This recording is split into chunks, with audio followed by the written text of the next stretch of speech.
ថ្ងៃនេះចង់យំឲ្យអស់ចិត្តតែម្ដងហេតុអ្វីខ្ញុំឆ្លងកាត់ជីវិតលំបាកយ៉ាងនេះជាកូនអ្នកក្រតស៊ូប្រឹងរស់ប្រឈមឧបសគ្គប្រឹងរស់ថ្ងៃនេះដើម្បីថ្ងៃស្អែកជាកូនកំព្រាគ្មានទីពឹងដូចគេទេតស៊ូមើលថែខ្លួនឯងដើម្បីជីវិតជួបបញ្ហាលំបាករាល់ថ្ងៃទោះជាត្រូវស្លាប់ត្រូវតែជំនះតស៊ូលោកស្រីរកសេរីហើយដើម្បីអាណាគតយើងព្រះសូមដល់កម្លាំងចិត្តឲ្យខ្ញុំតស៊ូរស់ប្រឆាំងរនាងជីវិតក្នុងលោកនេះថ្ងៃនេះសូមយំ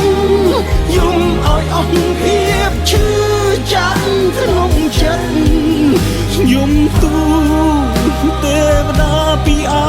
រររបស់ខ្ញុំសូមព្រះផ្ដល់កម្លាំងចិត្តដល់ថ្ងៃស្អែកនៃខ្ញុំ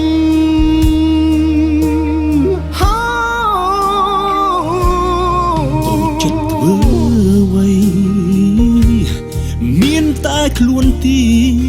ពឹងខ្លួនរាល់អំសង្ដាលកើតឡើងទួនគឺជាមេរៀនសរាប់ជីវិតបាក់ទឹកចិត្តជឿជាក់ខ្លួនឯងដើម្បីប្រឈមឧបសគ្គដែលកើតមានឡើងនៅក្នុងជីវិតយើងព្រះព្រះសូមដល់កម្លាំងចិត្តឲ្យខ្ញុំតស៊ូរស់ប្រឆាំងរនាងជីវិតក្នុងលោកនេះថ្ងៃនេះសូមយំឲ្យអស់ភាពឈឺចាប់ក្នុងចិត្តយំទូលទេវតាពីអររ